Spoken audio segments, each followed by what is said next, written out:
kawula. Iya lan. Sepiro gedene sengsara yen nampa amung dadi coba. Sepiro gedene sengsara waton kuat nglakoni coba ya kuwi dalane mulya. Ngono ya lan. Lah janto iki dina aku dadi juru ngarep. Bakal tak lakoni. Mbok menawi sedaya menika saged kamulyané gesang kula ing mangkini. Ya lan aku yo ngewangi karo kowe ya lan. Sesuk ora sangaret. Lho lha kene. Suket nek kandhang wis akeh. Suket kok ndi to Yun? Pundi? Menehi tangga karo. Apik no. Mergo ngelingi rikala jaman ramamu iki Bales budi kalih Kanjeng Rama Maudara. iya. Ning awakmu ora usah nyekel iki lan. Iso nyekel iki ben aku Kalau keturun karo kakang-kakang kuwi lho. Turun nang turu. Oh iki ya sayak coba iya. Jaran niku ora oleh lemu, ora oleh kurung niku piye? Pateni ae jarane. Aja ngono wae. Tongseng ngono piye? Ono ngantek mbok pateni mesakno karo jaman wulan. Iya Yo lho. Ya. Apa? Lan Kakang Damar Wulan ngendi le? iki lho. Iki lho. Iki lho. Lan. Angin lan. Wis budi to. Aja turu ae, mergawe iki sing betul. Benten napa? Nggih kedahipun niku sempet nyambut damel ngaten. Lah pencitraan Malah goblok kok mau tutup-tutup non. Kene. Wong goblok kok mau tutup-tutup. Lah bendo emang ku ngarit. Iki bendo ku ketoki kayu mau. umpamane. Iki lho ana Gusti Putri. Gusti Putri njaluk tugas tunggal sarasan. Lah terus kudune piro? Lho sing mriki tiyang sekawan ya Gusti Putri. Lah dalah. Lah mosok aku nglakoni sampean kabeh iki kok dhewe no. Gayam. Ikon. Iki kanggo Kakang Damar Wulan. Wes kono. Ayo Jojo. Lho Kakang. Sindara Putri. Sampeyan rasa ibu perkara nyambut gawe Kakang. Kene lho jedak aku. Kakang Damar Wulan. Sindara Putri aja. Tak sengaja iki mau aku masak dhewe. Butuhku aku pengen ngirim Kakang Damar Wulan. Iki tak kirim, dirasake. Enak kok Kakang. Sing masak mamaku dhewe. Kula matur nuwun kalih panjenengan Ndara. Panjenengan sinaosa bendera kula nanging tansah tresna kalih kula sinaosa kula menika namun abdi. Kakang Damar Wulan. Mungkin aku tak kudulan sampeyan juga. Perkawis menapa Ndara? Nek sejatine aku tresno. Tresna niki kados pundi kok panjenengan kersaken? Aku pengen dadi bojomu Kakang. Saestu menika. Menawi panjenengan kados ngaten, kula badhe ngimbangi menapa ingkang dados kersanipun ati panjenengan. Estunipun kula tinggadhaken tresna kalih panjenengan. Tenan kuwi Kakang Damar Si, Wulan. saestu. Waduh, temen kok aku kan diarep bloko aku isin. Nek tak mikir ning jodoh aku yo. Angin ing manggenipun kula nyuwun panjenengan kula resa kaliyan kawis menika menawi dipun mangerteni kaliyan Ndara Pati. Monggo Kang Mas. Kang Mas. Monggo. Belok. Weh.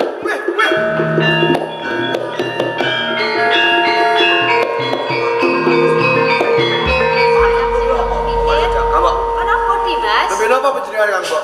Kirim Kakang Damar Wulan. Panjenengan nama pripun kok cedhak kalian Damar Wulan menika lho? Wis tak karepke yen aku tresno Kakang Damar Wulan di Mas. Panjenengan menika tresna kalian Damar Wulan. Tresno pisah. Ora bisa lah wong aku sing lakoni kok bisa. Kok kok bisa sampeyan mekon? Puncak Kanjeng Rama. Atur kaya Kanjeng Rama.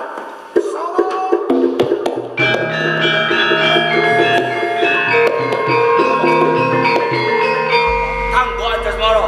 Yes. Dawuh Rama. Kok njur kowe cedhak karo Damar Wulan iki ketemu pirang perkara? Kula tresno Kakang Damar Wulan Rama. Tresna Damar Wulan. Si. Kowe piye lan? Kula ki tresna Ndara. Wis pek. Lho.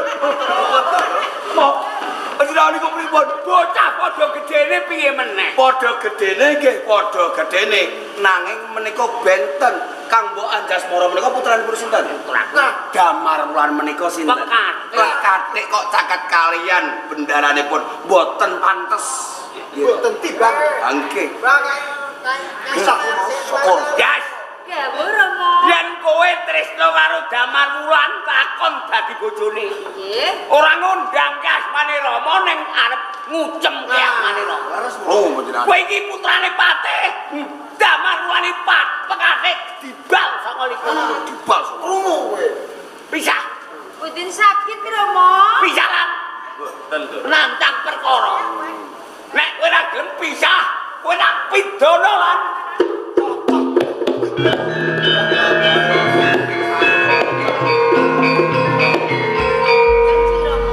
Apa? Ingkang lepat mboten mriki Kakang Damarwulan kula sirpat pramila menawi Kakang Damarwulan dipun pidana hukum kula nggih nderek nyuwun dihukum Rama. Ora iso wong kowe putrane wong pangan kok. Nggih mboten adil to Rama lepat nggih lepat pokoke kula nyuwun dihukum. Dadi kowe yo njaluk dihukum nek Damarwulan dihukum. Nggih. Ya wong iki jaluk ampun kok. Nggih, Yo pripun mo? Mbak. Damarwulan hukuman kamar nomor 10. Nomor 10. Anjas moro kamar nomor 2. Syukur. Mboten Ora sakit. sesawan waduan. Paukumane nyuwun didadekake siji. Nek dipisah mah Mboten. jaluk ampun dadi siji. Nggih. Ora apa-apa tak war. Mangke riyen. Dipun Tak war. jenengan niku pripun? Kok dipun war niku pripun? Cik, nah sampean niku pripun to, Mo? Gini. Mengke nek dhuwur tiyang kalih, metune dadi 3, Mo. Nek paukumane diwar, Nggih. metune iso dadi 3. Tiga. Lah kok ngono? Sampeyan kula damelke putu. Ngaten niku, Mo. Ora betah. Lah kok enak. Bawene putu baluk putu. Mo, kula lebetke pagunjaran. Nggih lho, Mo. Lebono pangeran. Kok dhisik Dimas, rasa kowe-kowe kangelan leboke kanggo wis pinter keboke Lho, dhewe. ngoten niku, Mo. Lho, Mo. Ngeten iki putrane pun sinten ngeten iki, Pak. Yo ngene iki anak wedok. Nggih lho. Anak wedok sing kepire ora ngirim botok nek ngirim tawa. Beda karo anak lanang. Anak lanang yang setole yang Nggih. calon ratu, calon patih. Beneran Nggih, pripun, Mo? sesuk isuk Nggih. Juwita Ratu Kencana Wungu iki nganakno pisuanan. Wah, ngiras pantes kowe tak pamerno. Saestu menika, Mo? Nek Sang Juwita Ratu Kencana Wungu kesesem karo kowe, saengga kebacut tresno kowe diurut garwa dadi ratu, dadi patih. Sowan ning mojo ae. Jenengan.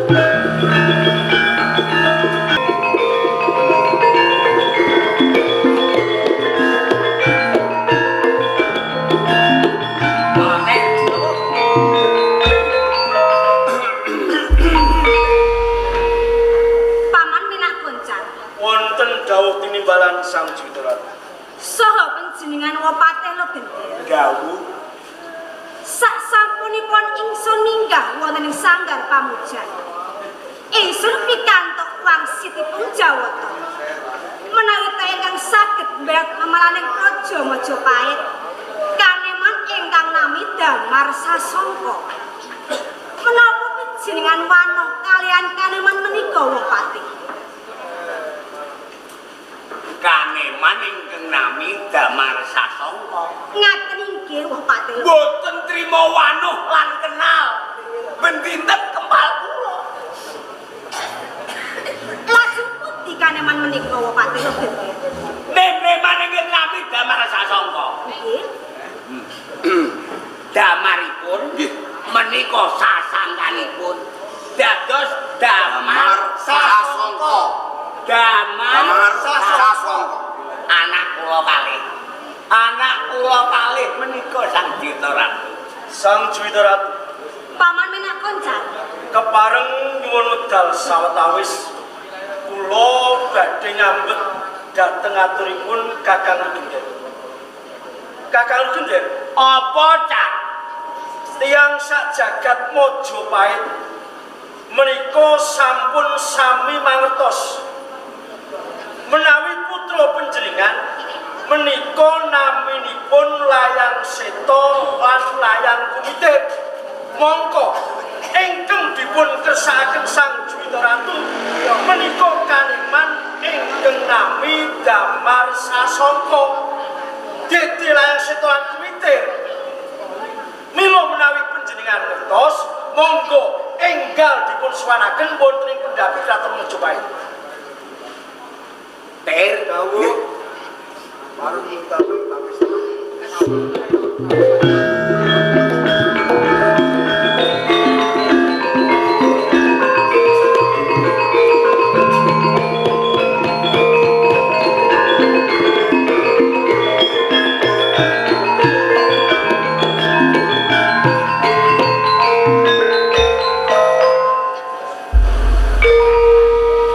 Damar Sasongko. Dawuh.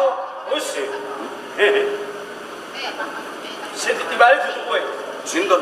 Damar Sasongko. Nggih, kula Damar Sasongko. Damar Sasongko. Coba lungguh muka para ngarsa. Orang rumangsani. Jenengmu ki sapa? Mayang begitu. Mayang setan. Ayo kok maju. Mundur. Ayo mundur. Ana krenete, mundur. Kenet angkutan kota. Nak, Damar Sasongko. dawuh kula Salvitora. Lungguh muka para ngarsa. Ngestaken dawuh.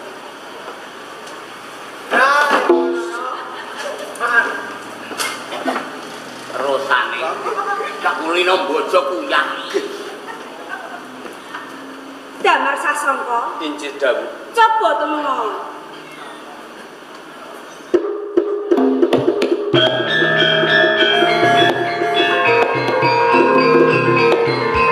Kasus gede kowe lah. Wonten napa? Lho. Bareng Sang Jweta Ratu dawuh karo kowe. Tembung meniringe ndangakno. Bareng kowe ndangak Sang Jweta Ratu genjot saka palenggahan kasus KUHP 350. Napa menika? Togel. Panjenengan mriko lho. Lho kasus iki lho kok. Kenendikan babar pisan mboten sampun. Ha iya, mau Lho ratu genjot kok togel ini pun. kasus wae lho. Perkara iki lho lah. Perkara niki. Aja mbok anggap enteng lah.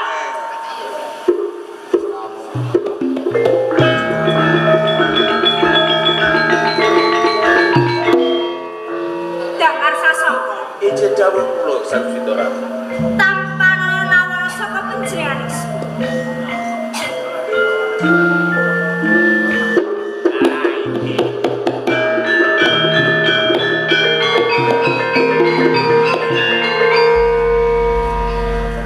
Damar Sasongko. Injih dawuh kula paman. Ora sadingah menungso. Kuwi nampa kanugrahan saka Sang Jwita Ratu Kencana Kumo. Monggo wae aku mitungkas kelawanku. Lamun kowe bakal maca layang sing ati-ati. Mergo ning pendopo Kraton Majapahit iki ana blantik.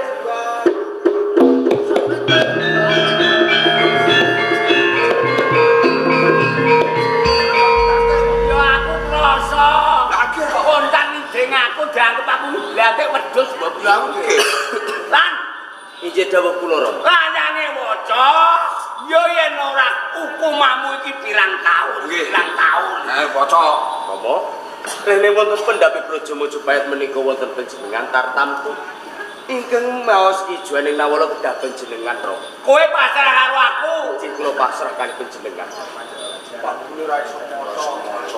Ora iso maca. Cah desa. Kok dipasrahke? Sekolah iki nganggo ragat, nganggo prabeo. Beda karo anak pate. Anak pate. Sekolah dhuwur iya mo. Sing rontok banten aja nek omong Jawa. Sing nggur gen kalah-lah. Kowe kok pantes melu pentas. Mo. Putra pate sekolah dhuwur. Beda karo anak pate. Sekolah lele S2. S2. Napa niku mo? Anak pate. S2 niku lho. S teh, Terus S campur. Mama. Sampai niku pripun? Kamu marahi penyakit. Es teh campur. Tak wacane nek hukuman ngerti pirang tahun. Bang, foto yang apa, Bang? Foto yang apa, Bang? Nawala saka ingsun Ratu Ratu Ayu Sri Subositi Kencana. Nawara iki ingsun tujokake marang Si Damar Sasongko. Damar Sasongko ingsun piji dadi dutan ingsun. Berat memalaning Praja Majapahit. Sapa ta memalane Praja Majapahit? Wuru Bisma Minak Jingga Dipati Blambangan. Yen pancen sira bisa nigas janggane Minak Jingga, nyowanake mustakane Minak Jingga, sira bakal ingsun suwitani, tegese ingsun pundhut garwa, lan sira ingsun jumenengake ratu ing Majapahit. Sri Subositi Kencana Wungu.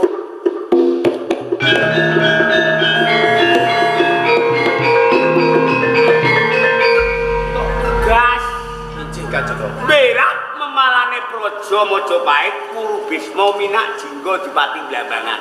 Lan tak kandhani Kados pundi Rama? Minak Jingga iku digdaya sekti, tinatah membat jinara menteng. Akeh saka guring Majapahit sing gugur tanding kelawan Minak Jingga. Sindurareja Bupati Kediri, Mintarwati Mintarsari uga gugur, kalebu Ranggalawe Bupati Jombang. Aja yo lan aku ngeman karo kowe. Kanjeng Rama.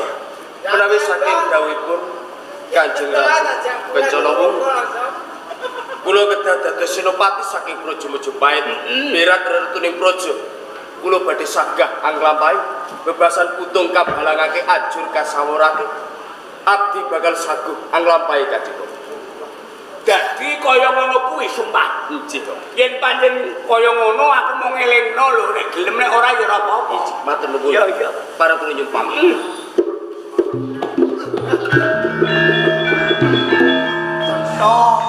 Sabar kedayan Iki licin. Gowes.Bles padha wong tuwa mesti brodhong. Kok kowe terus ngligo pusaka? Lho kok cungke karo aku iki salahku apa, Tir? Salahku apa to? Mboten mrose panjenengan menika luput. Lho ora. Panjangkane panjenengan kalih putranipun menika menapa? Ratu, Mas Ratu. Patih. Niki mboten enten ginanipun. Sabar sedaya. Lah kok ngono? Lah nggih, kasunyatanipun Damar Wulan ingkang dipelutus. Pikiranmu lanjut dengkul. Kowe cubluk. Mulane nek mikir iki nganggo bathuk aja nganggo dengkul. Lah cetha Damar Wulan. Goblok bodoh. Lah pripun kok? Iki nek cara aku bejo kowe sekono. Kok saged? Damar Wulan upama tanding lawan Minak Jingga. Nggih. Kok bisa nigah janggane Minak Jingga nyowanake mustakane Minak Jingga. Mengko papat wong saka perang iki saya awake papat. Ngoten. Nek pancen dhewene nggawa mustakane Minak Jingga limbe kok ngguri bres. Damar Wulan mati, kowe bisa nyowano mustakane Minak Jingga, kowe dadi patih, iki dadi ratu. Cocok. Oke, menaken kula bubar.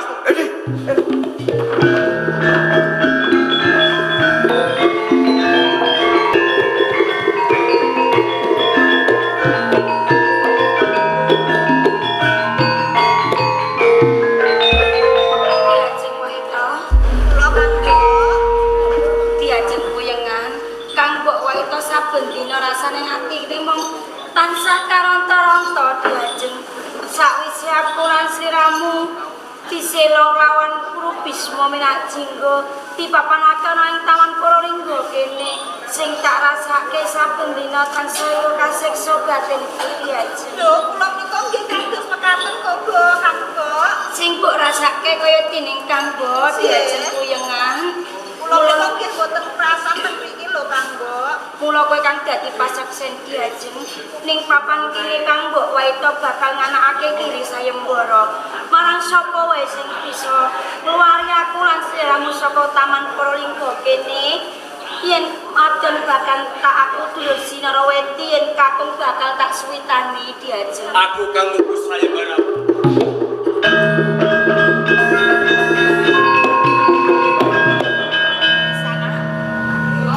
Sopo kang dadi aranmu? Diwanoke aku Damar Wulan. Senopati saka Praja Majapahit Bali sapa sing dadi aran? Kakang Damar Wulan ditepungke aku Waito. Waito kang sawiji. Lan kula puyengan. Waito lan kuwi puyengan. Pernah apa karo Wuru Bisma Minak Jinggo? Aku garwane Wuru Bisma Minak Jinggo. Yen kaya ngono tiwas kebenaran aku Senopati supaya ngrangket karo Wuru Bisma Minak Jinggo. Kanggo dadakan supaya aku bisa adu arep karo Wuru Bisma Minak Jinggo. Gelem kowe saklorone leladi marang Kaya Damar ngono. Wulan. Ayo gelis tak latini Kakang Damar Wulan.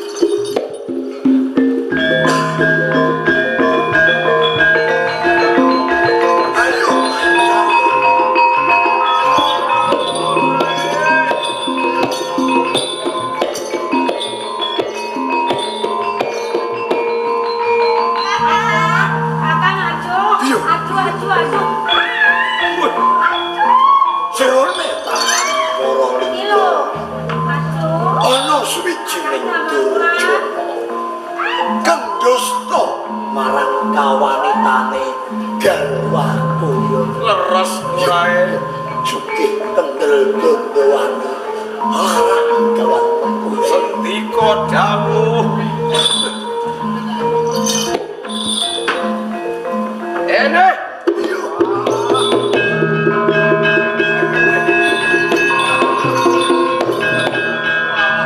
banting-bantingan ing jero sentong iki sing dadi maling menika. palinge kok barek ya ya Nggih, layak bojoku gelem yo yo marang kowe pisanan sapa kang dadi aranmu muri saka ngendi pinakamu Gus Oego Damar Wulan sing dadi aran Senopati saka Praja Majapahit. Teka ning Kadipaten Blambangan supaya ngrangket karo kowe Wuru Bisma Minak. lho suarane kaya bledek Nggih, Raden Maulan Minak Jinggo. apa kowe ora kula adol pirmon Joko Unggaran Minak Gojing kuwi salah suwijining adipati kang sekti Mahanggara aja meneh kowe mung badan seoto Senajan to aku mung badan sajuku nanging ora miris ngadepi karo kowe Wuru Bisma Minak. Yen pancen kowe bangga kowe bal tak sembadani Minak Jinggo. nggih mabura kaya manuk branjangan ketiban godhol sikuning sigar Hitam tok kene papan sini Minak Jinggo.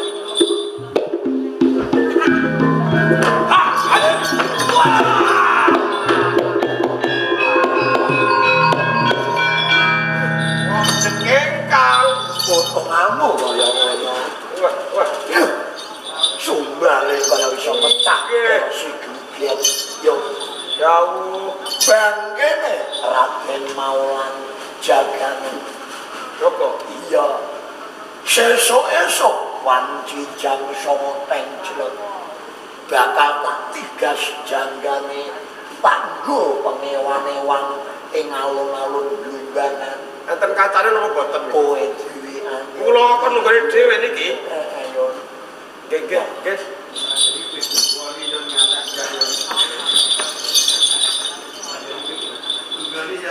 Maten wong. Joko katang.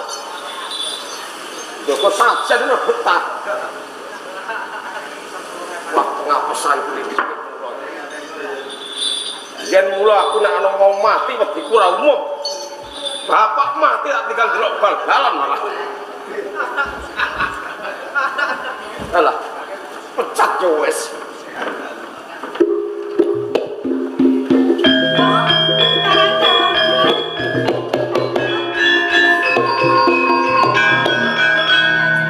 Lho Kang Mbok menawa wae Kakang Damar Wulan iki durung titi wancine cuma kanen pakai padha diusadani Diajeng.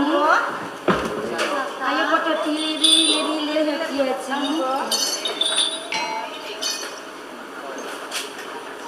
Waito lan kowe piye, Pak? Kakang Damar Wulan ing sekawit aku tanding karo Wuru Bisma Minak Jingga nganti aku kalena kantokane papan kene sapa kang sadani karo aku.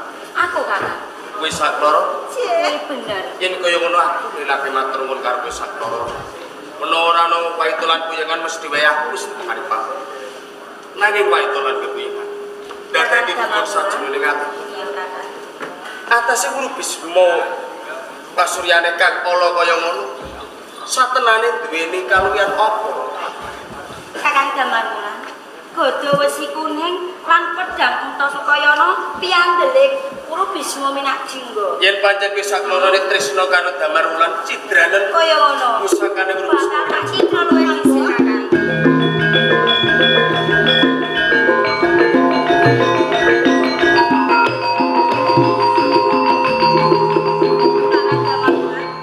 Iki kakaran godho wesi kuning Kakang. Godho wesi kuning. Iki pedang Antasukayana Kakang. Pedang Antasukayana. Mapan sanuriwat banyu mari karo Wuru Bisma Minak Jingga. Wuru Bisma Minak Jingga. Metu aja kotan ing ngene iki Damarwulan.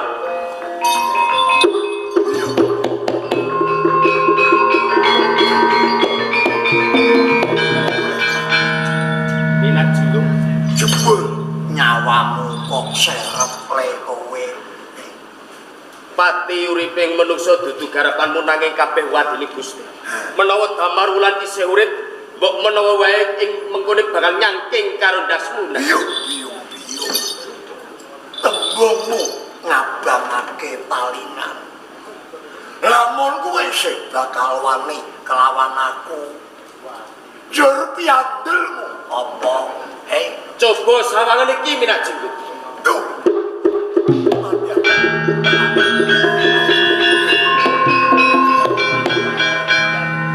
Lan kuwi supakaku lan godho wesi kuning pedang Antasukayana kuwi paringno aku karo aku wae tau nyengu-nyengan peken ya lan Kaya ngono. ning aku njuk urip. Yen kaya ngono Minak Jingga. Pusaka iki coba tampano. Matur nuwun ya lan.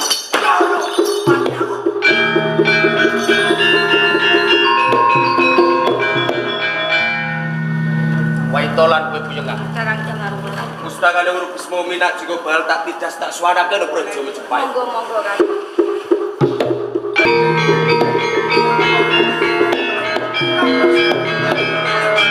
Kumitir entuk pamujimu ya.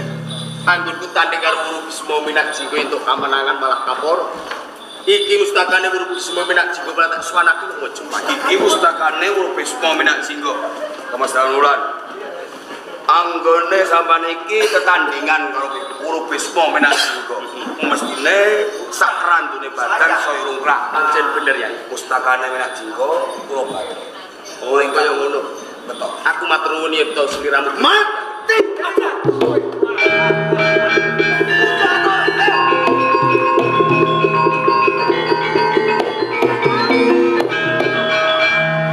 Ki Ajeng, ayo padha dilirik ta Ki Ajeng. Mati ping pindho. Lihat Kang Bo. Iya ya Damarwulan tangi le, calon ratu kok turu sanggon-gon. Ayo tangi le.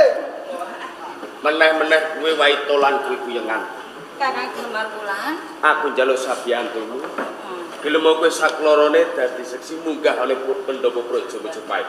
Kaya ngono Kakang. Ayo tak kirimke Kakang.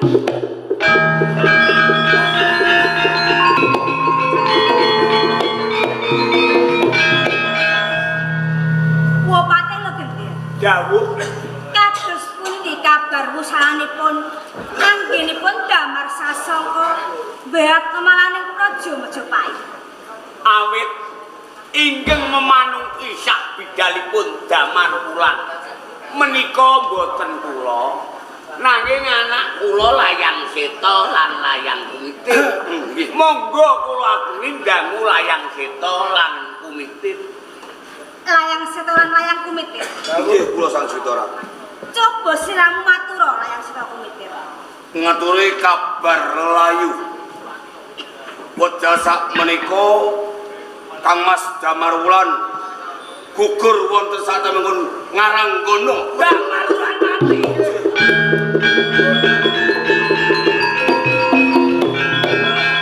Jinggo iki piye Minak Jinggo? Oh, panjenengan menika mun sahwatos. Ning Kang Mas Damarwan menika pejah saking astanipun Purubisma Minak Jinggo. Kula boten trima. Kula tanding kali Purubisma Minak Jinggo. Kelampahan Purubisma Minak Jinggo kula pejahi. Minak Jinggo mati. Sing mateni sapa? Kula. Sing mateni sapa? Kula. Krungu ta ora, Kang? Krungu ta ora? Ning kula dereng percaya. Nek Minak Jinggo niku matine saka tangane putra sampean Layang Seta lan Kumitir. Nek dereng wonten buktinipun, Kang. Dadi kowe percaya yen wis ana buktine. Kowe duwe bukti ora to? Wonten, Mbok. Mustakanipun Purubisma Minak Jinggo. Iki mustakane Minak Jinggo. Iki lho, Kang. Jan. Iki cari-cari. Isih kurang percaya. Dicari-cari apa digoreng? Belum.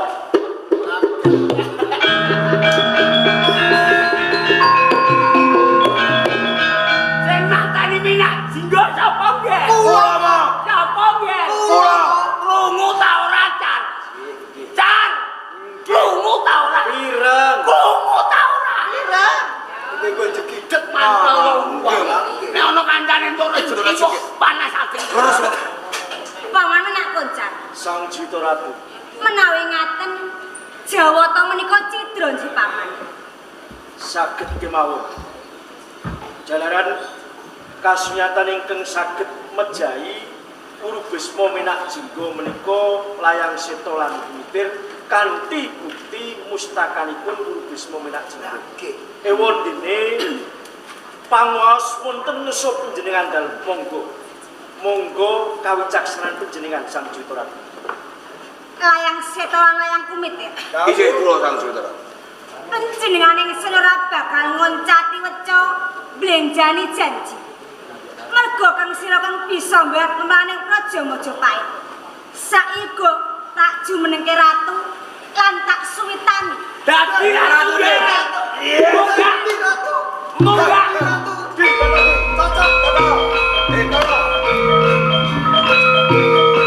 Cocok, cocok. Wah, mesti kudu perjalanan.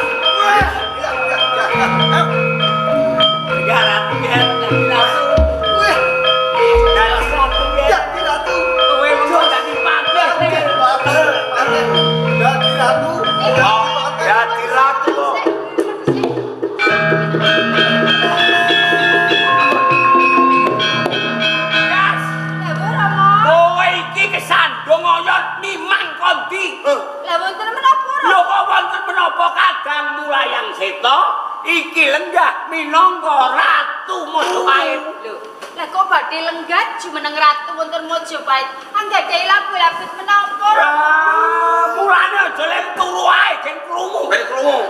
Labu-labete sedulurmu mateni Minak Jinggo. Oh, niku lho, jenengan krungu. Mateni Minak Jinggo. Mergo Minak Jinggo wis wani mateni Damarwulan. Ngono lho.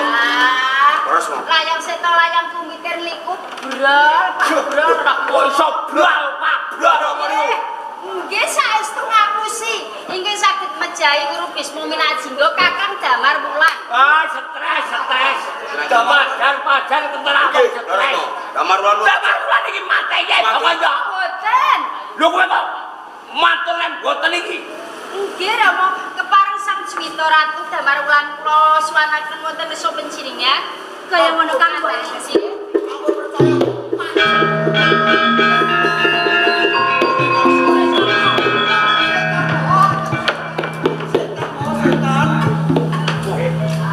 Nggih, Mo. Nggih, jepit iku. Setan. Setan pombong sualan. Pombong sualan. Lu boten ngambah lemah. Boten ngambah lemah niku. Setan. Demit. Dijemit. Kowe setan ora? Mboten. Kowe demit ora? Mboten. Nek niki demit ajeng nekek kali sampeyan. Oh, niku puter kula lho. Monggo katuran lenggah Kanjeng Rama. Kowe gak demit. Mboten. Kowe Damarwulan. Ji. Mo. Iku Damarwulan. Krungu sampean. Mo. Ya ya, Kang. Kakang atas apa? Mang grayang riyen mo. Mo. Priti mo. Priti.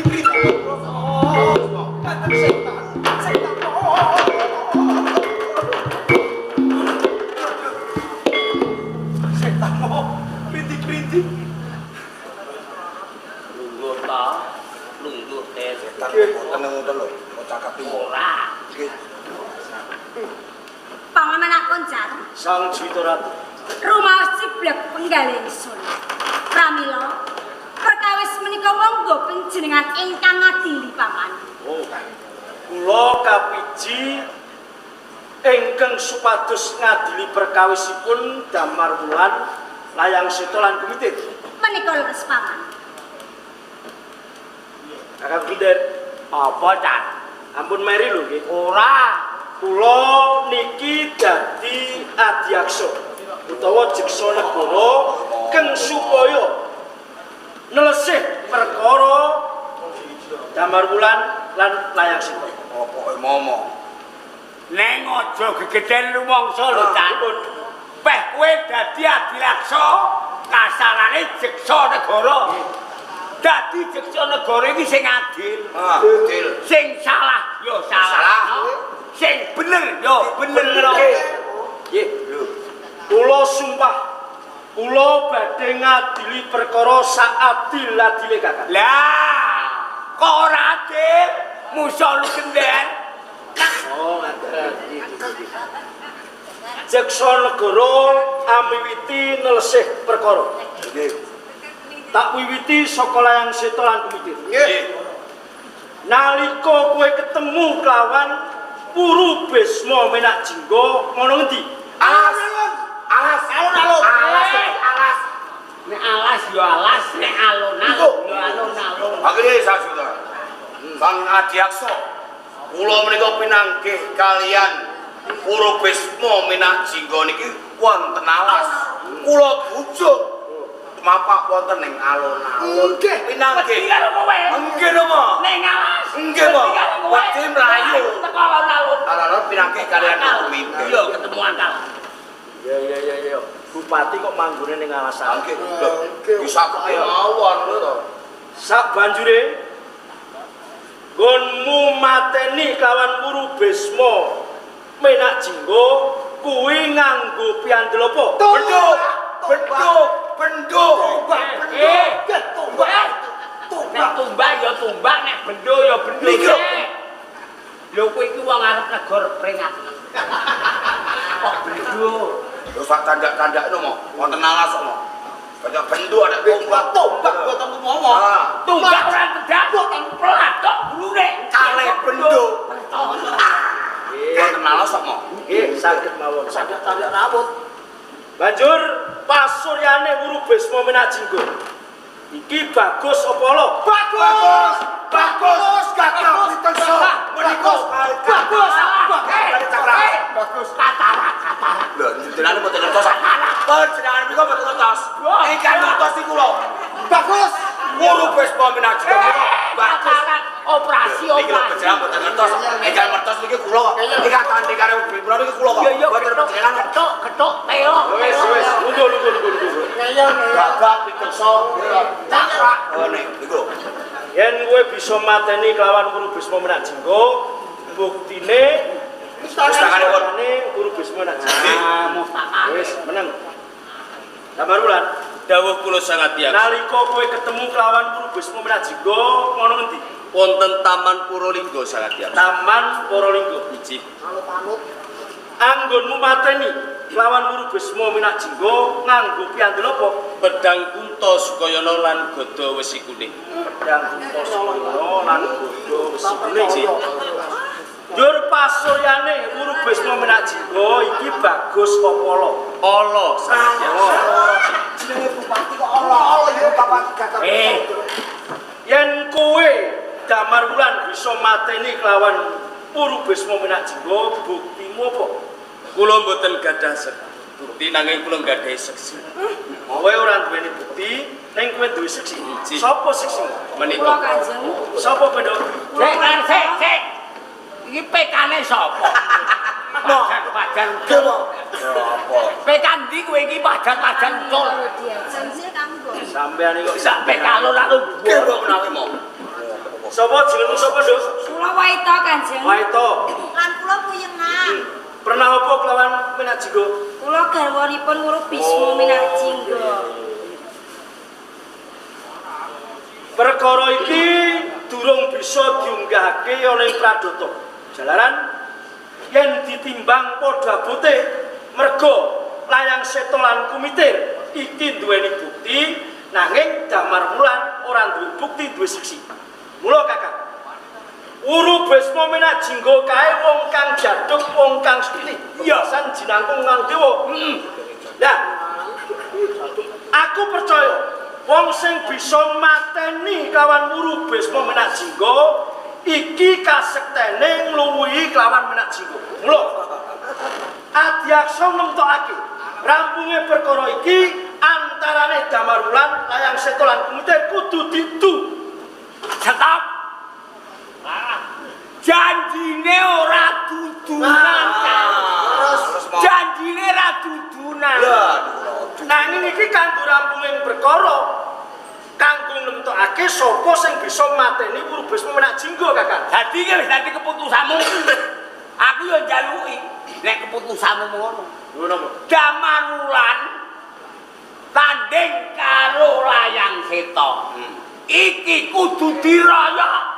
Mergo nalika tandinge layang seta lan kumitir karo Minak Jinggo, iki diroyok kaloro. Oh, ngaten. Loro ngono. Cocok. Aja wedi Kakang Damar Wulan, aja meneh kok diroyok mung loro telu waneni Kakang. Das, Dawuh. kowe kok matur aja meneh diroyok loro telu maneni. Sing siji sapa jan? Gerangane sampeyan. Wong tuwa men kudu. Anak-anak gatelen kowe iki. Gatelen. Wong tuwa men itu. Telu karo gerangan. Dan Dawuh. tanding iki nek ora ono botoe ora rame ora gambyak. Cocok iki mau, cocok mau. Cara adu jago kudu ono boto. Botoe. Sampeyan ngejak ngabutuhan. Iya, Sampeyan boto isten. botoe anakku. Oh, botoi anak sampeyan. Botoe anakku. Nggih, kula mbotoi Damar Wulan. Cetha nek kowe anakku wirangan. Nggih mau. Aja mung swara. Lho ono totoane. Jur totoane napa? Nek bondo kowe lan apa-apane karo Ngoten. Pinamono yo. karo gendir gak apa-apane. Nggih kula percaya sampeyan iki pati sing sugih. Lah iya. Totoane Borno. Burno. Totoane Burno. Iya. Sapa sing kalah anggone ngabutuhan kudu ninggalake Kraton Majapahit. Ninggalake Majapahit. Ning janji jago karo jago tarung. Botoh ora entuk melu-melu. Lah nek boto melu-melu. Musuhe botoh. Nggih mau iki. Doni. Macem-macem malah. Iki klersane Nggih mau. Nggih mau. Kali mau.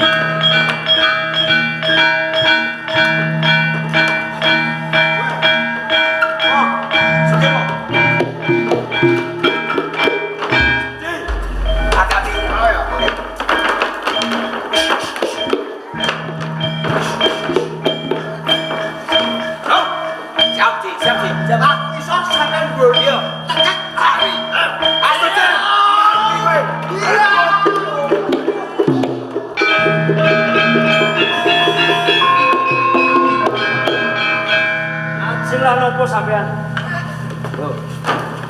Wong jagone sampean kalah jagone sampean ki kok ajengan apa? Gak lapo-lapo. Aku mau ndelok kerisku kok ame dadi sura. Karepku nek ana nek yenge tak warangno. Tak kumbahno. Ning landhep brise kula. Ya landhepe landhep. Dapure ngene kok. Nggih. Ayo. Dapure niku dapur kuwirangan mo. Dapur kuwirangan. Ketuk. Kakang lu genden. Apa? Janjine pripun? Janjine apa? Lho. Sapa sing kalah nggone ngabutuhan Burno? Sing janji sapa? Lho. Disekseni tiyang sak menten kathah iki. Tiang-tiang niku disarung sekseni. Iya kowe nyekseni. Wis dikai wisit pira? Sik omongane kok wong tuwa kok omongane. Tunggu kok. Piye? Ketoprak kadal murah lho. Iki kandhane jam 3. Bener, Pak. Kandhane nek ora wong bolu ora kate bonus. Nganti jam 3 ya, Ning Mak. kono jam 2 muncul iki bang. Nang kene, Mak. Ning kene sampe jam 3. Ditani wong blusuk ben. Tabuni tahun 2017. Ora nanggap ora bakti kuntur ditani wong. Mesti nanggap perlu kaliyane. Ayo, Mak.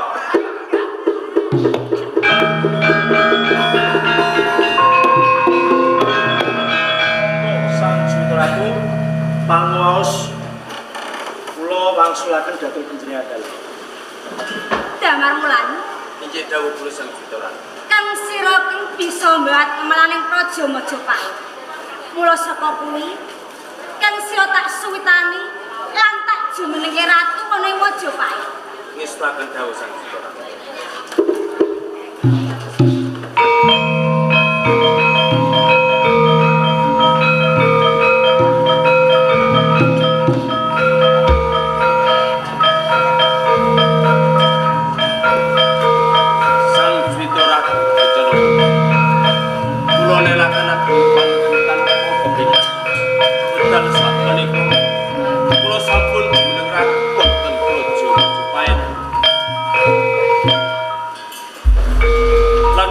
Tambah gelar jimat asma Brawijaya Damar Wulan. Pagelaran sampun paring